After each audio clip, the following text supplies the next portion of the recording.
Tyla and Douglas Gabriel here, and our lesson is on the nature of reality. We have a video attached in the description box, and my apologies if you're looking at this video and there is no description box because it's embedded in someone's page. Hopefully they'll grab the link. But if you go to the link, there is a video. It's called The Nature of Reality. And we asked our listeners and viewers to first look at that before Douglas going into a deep dive of the subject material.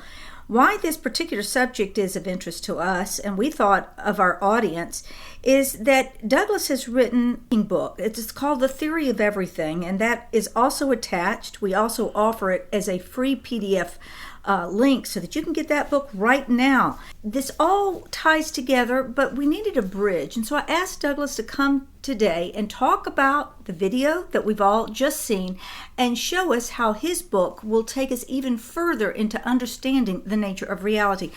Douglas, welcome.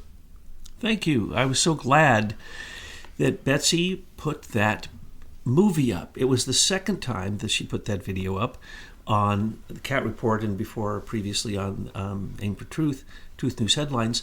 And I think the first time I watched it into maybe a little part of it, and I didn't really watch the rest of it. This time I watched the whole thing. I was so excited because basically the book that I recently released not long ago called The Ethers, A Theory of Everything, sounds kind of like a crazy title because, who's going to come up with a new theory of everything? Well, you know that there are dozens of new theories of everything. The theory of everything at TOE, they call them, is basically the new standard. If you cannot show how everything connects together in terms of astrophysics, in terms of atomic structure, then they're not going to listen to your theory. So she is putting forth the theory of, the quantum reality is what they call it, taking relativistic theories of Einstein and adding quantum theory to it. But as she points out in this beautiful little video, no one's been able to do anything with quantum theory. And string theory doesn't work. And so what they put forth in this is an 8-dimensional universe. But the way that it's done coincides with what we found out when we were doing the research on the ethers. Now, the ethers, what are the ethers? They go all the way back to the beginning of writing. When the ancient Hindus were writing about the ethers, they said there were 7 of them. But they said that they were basically more or less the manifestation of beings. And this is where modern science cannot take a leap. They cannot take the leap of understanding that behind everything that they're experiencing, we are seeing the shadow of beings.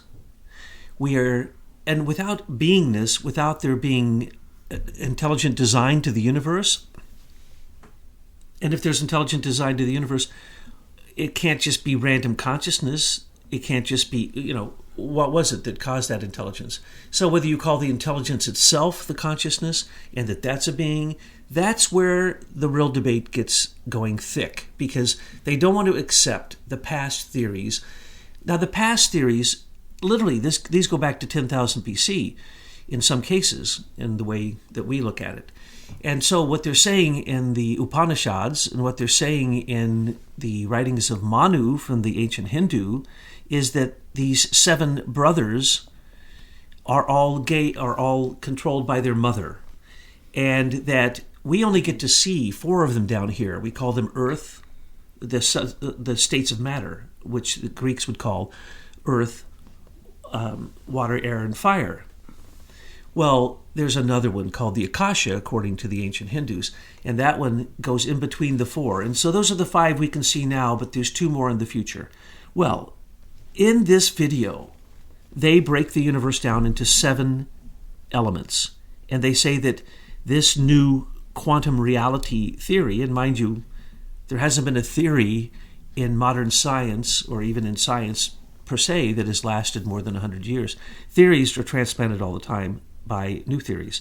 So let me give you what she says, and you'll recognize these. And when you're saying she, you're talking about the narrator of the video. Yes, I don't know her name. Yeah. So the lovely narrator of the video on the 8-dimension crystal. The 8-dimensional crystal. And when I heard this, at first, the first time I thought, oh, just another theory. And then I saw her working with certain substances and certain ideas, and I'm thinking, oh my, she's getting very, very close.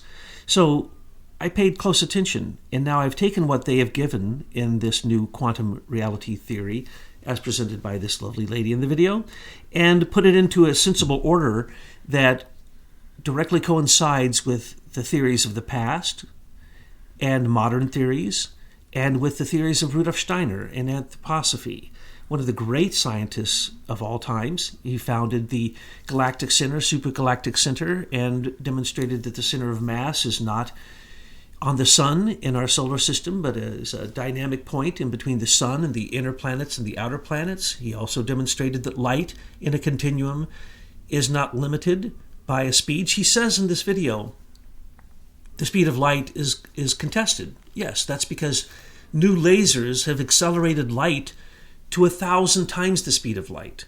And so now they don't know what to do. There is no standard. And why was the standard there to begin with? I pointed this out many times when I've spoken about ethers. In the Einsteinian theories of relativity, it is a priori assumption that the luminiferous ether exists. Luminiferous. The illuminating. The ether that carries light. And he says this point blank. Everyone ignores it except new theorists who are now looking into ethers. Most of the new theories, which you will find in this new book, which is under my name, Douglas Gabriel, The Ethers. It's included in the link. And it's included in the link. You will find these new theories in the back in an appendix so that you can cogitate them, so that you can work with them and see what you think. Because you know what? Your idea may be just as good or better than anybody else's. But what I did is I went back to the original sources, the most ancient sources I could, and brought it all the way up to modern times and demonstrate there is a golden thread that runs through all of it, and that's that there are 7 ethers. And these 7 ethers are found basically in everything. And they are found in what you'd call the 7 major planets of the solar system, the 7 colors in the rainbow, the 7 notes in our octave that we use. Everything is 7, whether it be animal phylos or whether it be anything. It doesn't matter. Minerals, mathematics, it all goes back to 7. If there is a system, it is based upon 7. Why? Because in our solar system, we are influenced by the 7 major planets, including the sun, and you can transplant sun and earth, however you want. But there's a sun and 7 planets. And these 7 planets relate to the 7 organs in your body. There are 7 major organs. There are 7 major systems in your body. When science discovers this in the future, and the beauty of the 7 is that the 5th, 6th, and 7th part of the 7 system is sometimes hidden, isn't here yet. It's the future. But it's implicit in the system. And you can read the future by knowing that the system of 7 is a consistent system that follows certain patterns. And so when they point out that basically this is an 8-dimensional quantum reality theory, there are really 7 dimensions, and when you return to where you started from, it's the octave, it's the 8th. So she lists them, and the theory, basically the theory lists them as, first off, information. And that's interesting. When they debate both sides of, what is information? Is it consciousness or so on and so forth, back and forth? Well, let's just list these the way that they give them. Information is 1 dimension. What they are calling causality loops, what I would call a continuum, but they call them causality loops, which, in science, these are pretty well recognized and long debated elements of science that no one has really come to absolute conclusions on any of these. The third one is non-determinism. And, the double slit experiment demonstrates that, and now quantum entanglement demonstrates that if you don't have an observer, nothing is determined. As a matter of fact, there may be no perception. It is all dependent upon the observer, and the observer affects what it is that's being observed. This is the concepts that are out there in science now. And then consciousness, that's the next, that's the 4th step, consciousness. And then they want to break consciousness down into the smallest units, so they go into pixels or pixelation.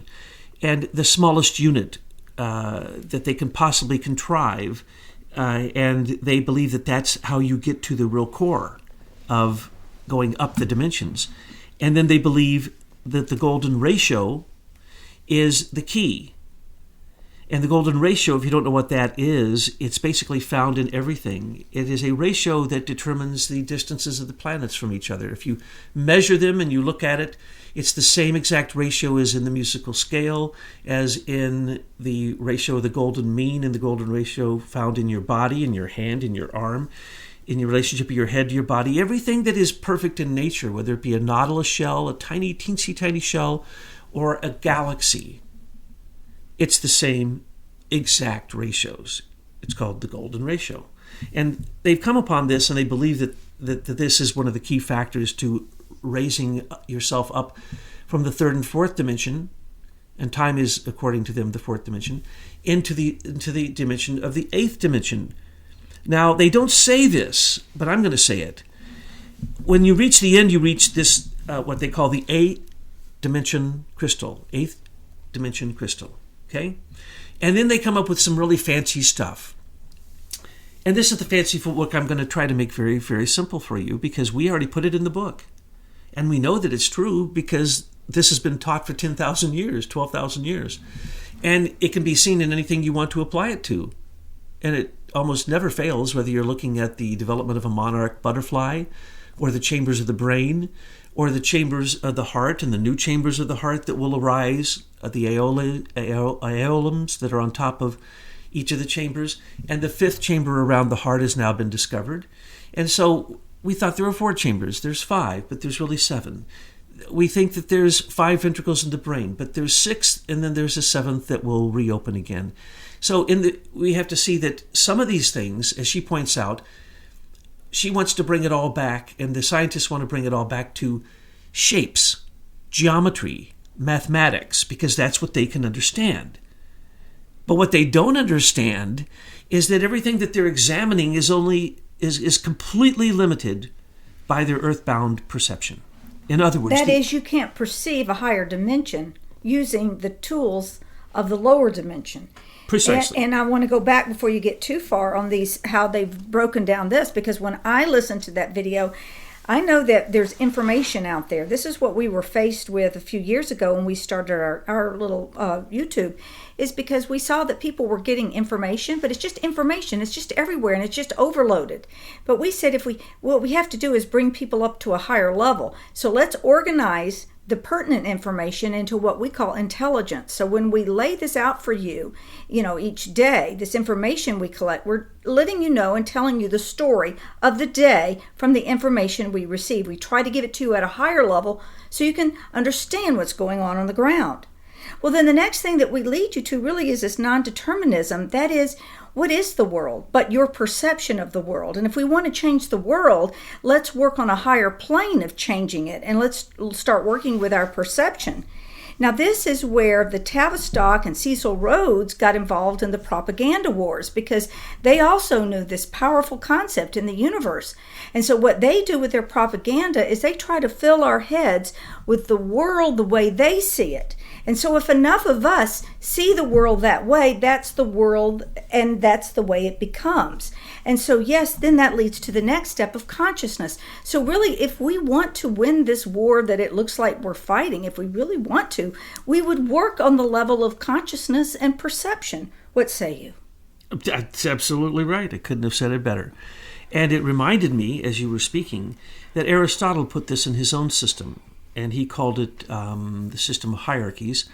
And he also, he said the first one was quantity, and that's information. Then there's quantity, that's causality loops. Then there's relationship, that's non-determinism. Then there is space, that is consciousness. Because when you parcel out time in space, consciousness arises. And then you go into the next realm. According to Aristotle, there's many different names for these, but you could call them time, motion, harmony, and suffering. We all started at suffering. We'll return to suffering according to him. Suffering pervades all of them. These are called the hierarchies according to Aristotle. What they have here is they mixed them up, and they lack what you just pointed out. The information is there, but there isn't the consciousness. Yes. Without consciousness, the information means nothing. You need meaning. And she points that out in the video, but she doesn't make enough of it. And it's very simple. Whether it's the Greeks or whether it's the Hindus or whoever you want to go into the past, they had the system laid out. We just ignore it in this day and age. No, well, we didn't ignore it because we also know it doesn't take a lot of people to change the consciousness, the perception, the reality of the world. Absolutely. And that's what we're trying to do, and especially with this book, because you can read Rudolf Steiner all day long and never arrive at this. Even if you read his book, The Fourth Dimension. Rudolf Steiner has a book called The Fourth Dimension. Mm-hmm. And it shows you this, and it shows you what a tesseract is. A tesseract is like the next step that a human can understand. It's a geometric solid that can't exist in the three-dimensional world because it moves and it's in time. Basically, it knows what it was, is, and will become. And this tesseract is like the next step we can become. That would be like the fifth stage here. That's what they would call pixel. Another way that people might understand it is having an experience that's outside of the dimension that you regularly interface with would be when you have these moments of synchronicity. When outside of time and space, that most perfect thing happens. Where did that come from? That is the next dimension of, you just mentioned, the fifth dimension. Yeah. Or the fourth dimension of time.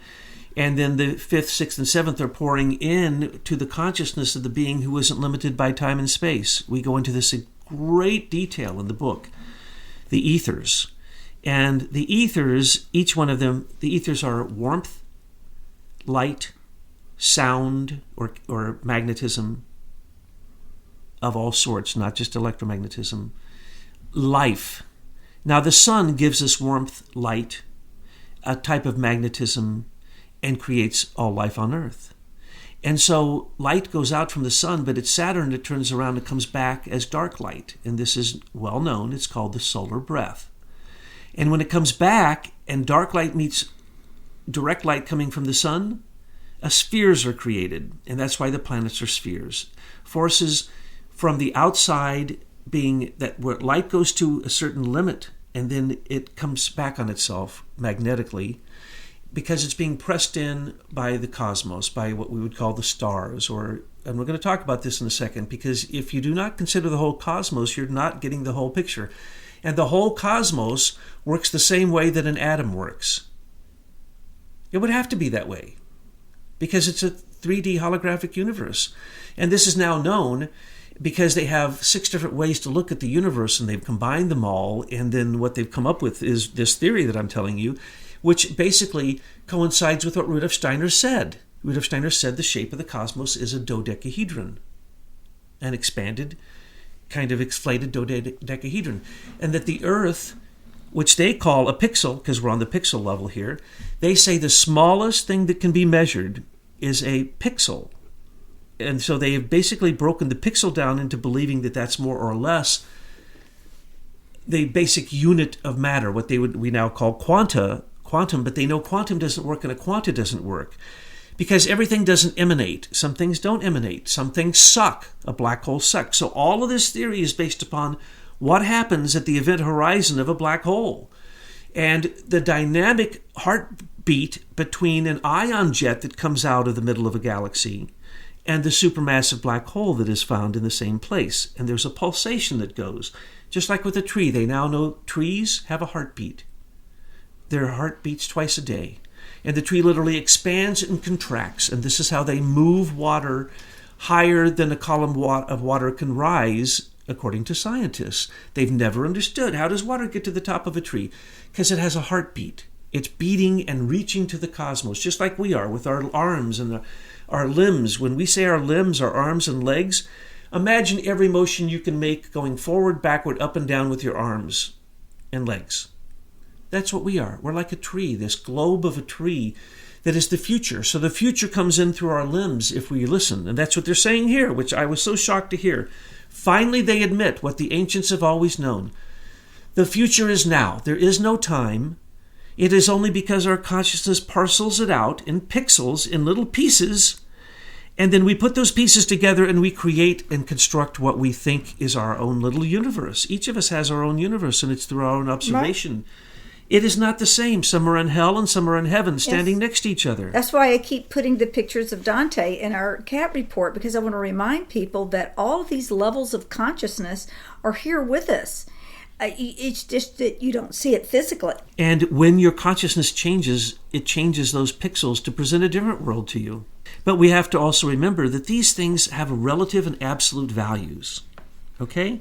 So when you're looking at the human point of view, that's relative. When you're looking at the cosmic point of view, that's relative and cosmic. Absolute, excuse me. So when you look at the cosmic, it's the absolute. So we keep talking about the cosmic because you and the cosmos are one. The heartbeat of the cosmos is 7.84 frequencies, which is the same frequency of your heart. Same frequency of the turning of the earth, the Schumann wave. The same frequency found that can penetrate anything, anywhere in the cosmos. So when we're talking about these things, they're not just geometric structures. They're not mathematical constructs. On the earth they are, but then you have to get fluid because you have to go into the future. And the future isn't bound by the third dimension of space. It is not bound by the dimension of time. So when we get to the last seventh stage that they have here, and they've missed a stage, but that's okay. They missed humanness, but that's all right. When they get to this 8-dimensional crystal, that's the cosmos. And they say it's made up of billions of untold billion fractals of a tetrahedron. And that the tetrahedron, and if you don't know what that is, it is a 3-sided solid, geometric platonic solid, it's called, a tetrahedron. So it's flat on the bottom and has 3 sides. So it's a pyramid with 3 sides instead of 4. Well, guess what? Your pineal gland is that shape. Uh-oh. And guess what's right below your pineal gland? The corpus quadrigemini, which is a cube, but not any normal cube. It's a cube that's been divided into 8 cubes. Uh-oh. Are you getting where I'm going with this? So when you're talking about the 8-sided or the 8-dimensional crystal, it is your corpus quadrigemini. And 11 of your 12 nerves run into the corpus quadrigemini and go into those different cubes because it's divided into 8 cubes. So a cube is divided into 8 cubes in your brain, in the 4th ventricle. And on top of it sits your pineal gland, and it's the shape of a tetrahedron, which they now have determined is the shape of the universe. The smallest shape of the universe is a tetrahedron. Well, hello, your pineal gland connects you to the universe. And how might that be described if one were to describe it biblically? Glad you mentioned that. Yes. Because in the head is the most perfected aspects of your being. It's the past. In your limbs are the part of you that's becoming. It's the future. And in your heart is the balance. So heaven is in your head. The most perfect organ you have is your reptilian brain, your hind brain, your what's called the cerebellum. It's called the tree of life, according to some, because it's perfect. At its base, you have the waters of life. Flowing from the tree of life, you have waters flowing. So they flow from the choroid plexus, which is at the base of the 5th ventricle, which causes your brain to float. Your brain floats. It's an island. And this is an area of in our bodies where we evolve. But there are forces here on the planet that know that we are moving towards an evolution of what it is to be a human being, and they want to hold us back. So that is why we see the attacks on this area of our brain through the use of fluoride and aluminum and things like that keeps us locked in, so we won't be able to realize that full potential. Yes, absolutely. Because right there I'm so glad you mentioned this, that paradise is in your brain. Yes, it is. Yes, it is. And the pineal gland, this tetrahedron, which they say is the pixel of the universe, of the cosmos, and they prove it to you in this new theory, mathematically. And I would say, Rudolf Steiner said that the whole Earth is a tetrahedron. Blow it up like a balloon, and you will find along the edges of that tetrahedron the ring of fire. In other words, the volcanic areas of the Earth, as the Earth is blown up and expanding along those lines, are where it's volcanic. The ring of fire, another well-known areas which are all volcanic. So he points out that, and he points out that the pineal gland is the tetrahedron. So we are the individual, the tetrahedron, which is a perfect copy of the universe, sitting on top of a perfect copy of the universe, what they're calling the 8-dimensional crystal. I say is the corpus quadragemini. Now, why do I say that? Because what does the Bible say? It says we are singular in our eye, right? Well, the only nerve that doesn't run through the corpus quadragemini is the optic nerve, and it runs directly to the pineal gland and strips the pineal gland of hormones called melatonin, which it's the master gland of your whole body. It controls how big you are, how small you are. It even controls your thyroid. It controls everything. Which is adversely affected when you're looking at a blue screen all day. Let's just remind us of that. And being bombarded by 5G. Yes, so that's another way that this area of your brain is being attacked by technology.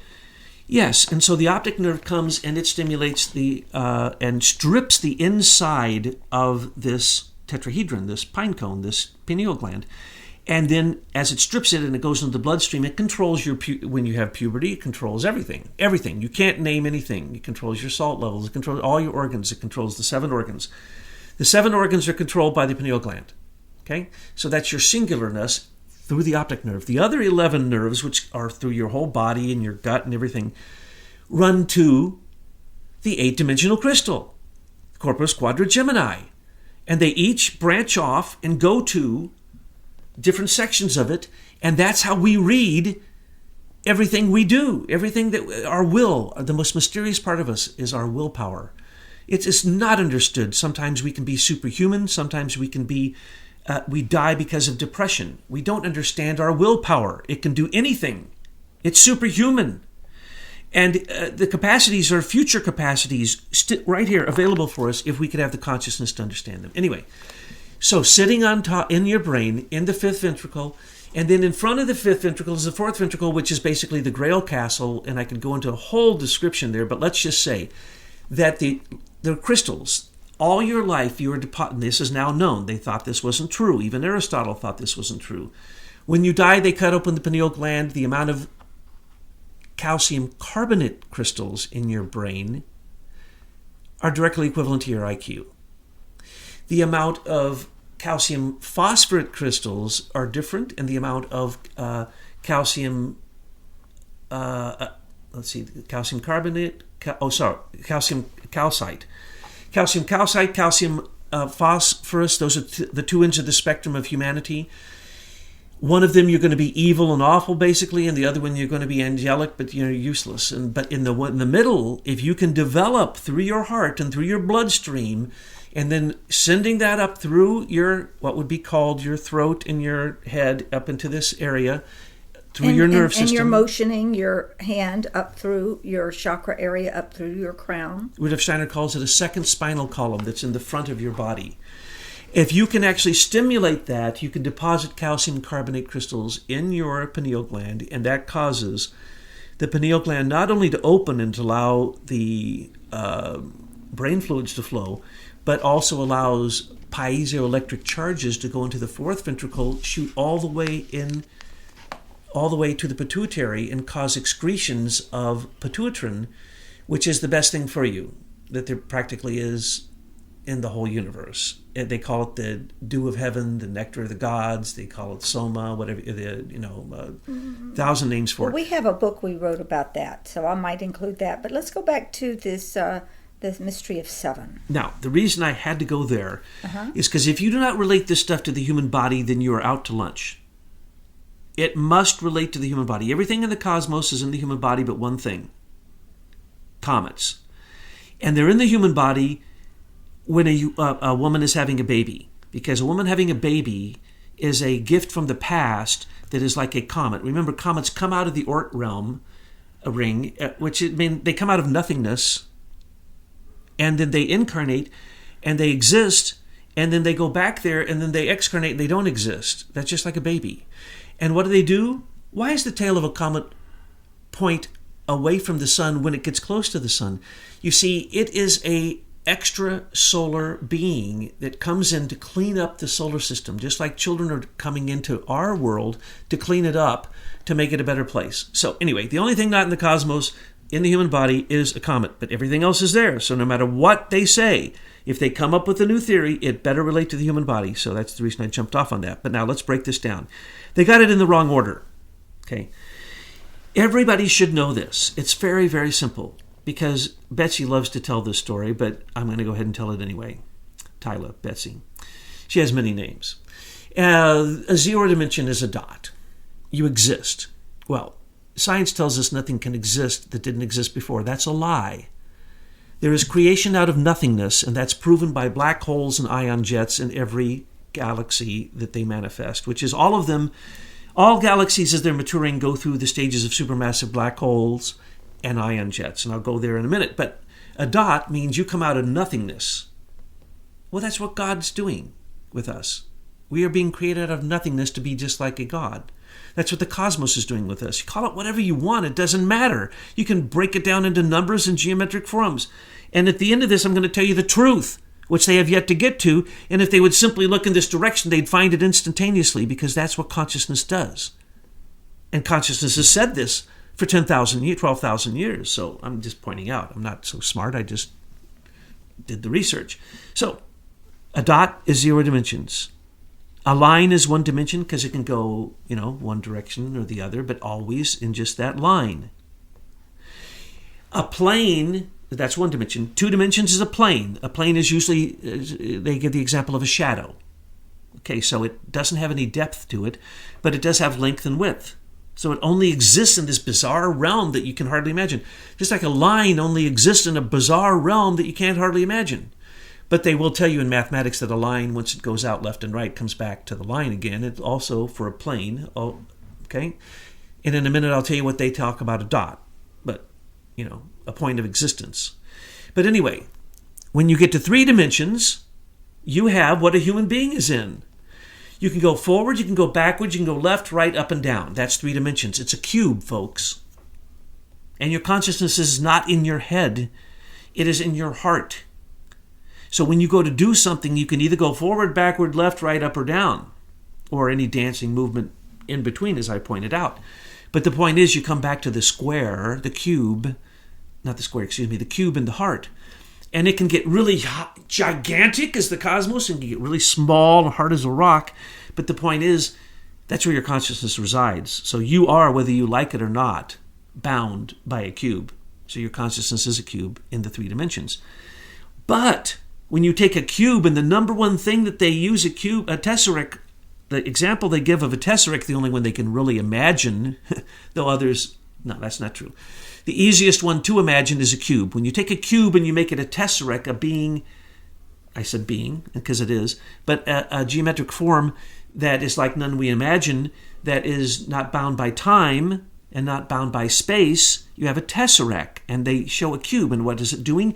It's rotating and becoming different, but always the same, and always changing and always beautiful. It's glorious. Well, that's what we do all the time. Every time you think about the past and you have a memory, or you wonder about the future, you're a tesseract, because you're not bound by left, right, up, down, forward, backwards. Because why? Your consciousness can make meaning of things over time. When your consciousness can make meaning of time, you are a 4th-dimensional being. But let's just go to 3-dimensional. When you're 3-dimensional and you hold up your hand and the sun casts a shadow, you're making that shadow now, aren't you? So you as a 3D being can create infinite 2-dimensional realities that are part of you. They are a subset of you. Okay? So what can we do about time? Can we cast a shadow into the future? Of course we can. We can look at our patterns in the past, and those are the same patterns that are going to transform and metamorphose into the future. Even if you're talking about a monarch butterfly, if you study the pattern long enough, you will see the pattern of 7 in all 7 stages of a monarch. Same thing with a human being. Now, when you go into the 4th dimension, you're really not a human anymore. You have consciousness that, if you are lucky, you can get eternal with this consciousness. You can look at things down here in the 3-dimensional world that are eternal. And you're going to say, wait, nothing's eternal. First off, some of the lies of science. Space is infinite. No, it's not. It's finite. Light moves at a certain speed. No, it doesn't. In a continuum, it can move at infinite speeds. Space is basically boundless. No, it's not. It's a geometric form, and we replicate it in ourselves. You cannot create anything out of nothing. That is incorrect. Creation out of nothingness happens all the time. So, you can't go in... love is an eternal thought. When you can look at love and see it, it is eternal. When you can look at mercy or grace or any of the higher virtues, you are talking about going into a spaceless realm where you're not just bound by basically entropy. Because the third dimension is ruled by entropy. It's ruled by the clock running down. But if you can see the spiritual beings who are casting their shadow into this world to make the third dimension, then you see eternal thoughts. Okay? So when you're in the third dimension, you can reach into the fourth. And you can reach into the fifth and the sixth, and at the seventh in this one system, you're back to the beginning. But in the other system they're using, when you're back to 7, you're really at the eighth. You're at the eighth dimension. But that does not matter. The point is, you started as a dot, as perfect, and you will end as an expanded dot, as big as the cosmos, as big as you can conceive the cosmos to be. That's what you will be. A dot with higher consciousness. Yes. Because it's all about the elevation of consciousness. Yeah, so the dot, Rudolf Steiner gives us the example. He says, if you want to understand the way it really is, look at a seed going through all of its stages. From having a stalk and leaves and blossom and fruit and seed, and then the seed falls to the ground and dies, and through time arises again inexplicably. Nobody can explain a seed. Nobody. I don't care who you are. You cannot explain a few things in this world. A fire, you cannot explain what fire is. You cannot explain what oxygen is. You cannot explain what electricity is. You don't even have the concepts to describe what we're observing here in the outer world. We little zero-dimensional beings have started off as zero-dimensional little dots. If you take a dot, because, if you take a pencil and you make a dot, what is it? It's a little circle, isn't it? Expand it out until it becomes a sphere. Now keep going, because you're using the force of one dimension of a line going out, out, out, out. That's the force of one dimension, a line. You're a zero dimension, you're a dot. You come into one dimension, you start getting bigger, you become a sphere in all directions. Then you become a plane. And a plane is infinite, literally, in this case, because the spiritual world is infinite. Infinite amount of planes all touch the outer edge of a sphere at a dot, at a point, at a single point, not at a line and not at a plane, but at a point. So when you have infinite amount of planes raying in towards that little dot that has been expanded into a sphere by the force of one dimension of drive in one direction, you basically have the image of the cosmos, don't you? That's what the three-dimensional world is all about. The head is a sphere, planets are spheres, the stars are spheres. Why? Because the sphere is the perfect shape, as I told you. When the ethers go out and come back and they meet each other, they create a sphere. Now, this arrangement, let me just say one more thing, and then I'm going to go into why their arrangement is really pretty cool if they simply rearrange it and look at it the way the ancients would look at it. So in this video, the lady who presents it does a beautiful job, but then she starts to get all wiggy on you. And she's going to tell you this. The whole universe is based upon one side of a tetrahedron. Okay? And that the eight-dimensional crystal existed before everything, and we're all going back to the eight-dimensional crystal. And the way that happens is just beautiful. The eight-dimensional crystal in their mind, in the quantum reality theory, says that they project the eight-dimensional crystal into a four-dimensional quasi-existence. And then they project that into a four-dimensional existence. And then they project that into a three-dimensional quasi-existence that we exist in. And in that world, the golden ratio rules, and that the smallest little element is not an atom, it's a tetrahedron. Now, if that didn't confuse you, but in fact, they're actually correct, and I'm going to demonstrate that to you. They need to rearrange these. Their one dimension should be a pixel. And when it's transformed, the pixel becomes the 8-dimensional crystal. That was the intent to begin with. That's where the pixel came from. It's the mother giving birth to the child. And that's the first and the 7th dimension, because in the way that it works, there's only 3 dimensions, and then as you destroy those dimensions, you create the 5th, 6th, and 7th dimension. In other words, you come into matter, like thought, intelligence, coming into matter, and when you get conscious enough and you understand the meaning and you understand the mechanisms, you go back out of matter. Why would you be limited by matter if you had consciousness that was cosmic? So that's what they need to change. They need to change around. The first dimension for them, the first thing they should look at is the pixel. And it will lead them to the true nature of the 8-dimensional crystal. Second thing they need to look at is loops, what they call causality loops, what we call continuums. All consciousness is born upon the surface of spheres, including your memory of your human body. I'm not going to go into that, but that's the truth. And that's been demonstrated by science as well as the ancients. And what do loops and continuums turn into? Of course, they turn into golden ratios in this real 4th dimension. So the golden ratio is a geometric manifestation in time in the 4th dimension that is rhythmic and found in everything that grows that's alive. You will find the golden ratio. If it's alive and it's growing somewhere, whether it's in frequency, geometry, or enzymes. Oh, I wish I could go into enzymes because they're miraculous. By the way, they are run by a form. One little teensy tiny form causes an enzyme never to die, and every other enzyme like it that it meets, it can create 1 trillion reactions in 1 second. That's what a form can do in the universe. And then in the video, if they would have understood that non-determinatives lead to information, because all information does is confuse you. You have to have meaning. So the fact that the observer must be there, to understand information, you have to have an observer, and that's the 4th dimensional quasi realm. In other words, where nothing's really sure. You can take anything and make it into anything. It's in a state what we call chemical ether. And then, of course, the 3 dimension is what they call consciousness. And then they do talk about meaning, but what they need to understand is that humans become much more than a human. So what is it that they want to call a being that has these 3 other dimensions to them? They need to have a name for that human being, because they say that those 3 aspects of the human being come rushing into us in the present. We have names for them in the book, and we'll teach you that.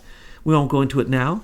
But basically what we're saying here is this is a fairly good theory that started off with what we had pointed out was Spencer Brown's book, The Laws of Form. If you read that and understand it, you'll understand the 3-dimensional world is a geometry. And so when people have all their psychedelic experiences, what's the first thing they see? Tons of geometry, right? Geometric fractals. Everybody does. Anybody who has a really clear ayahuasca experience that they describe, I don't know, but that's what they describe. Acid, all this stuff, they all describe what?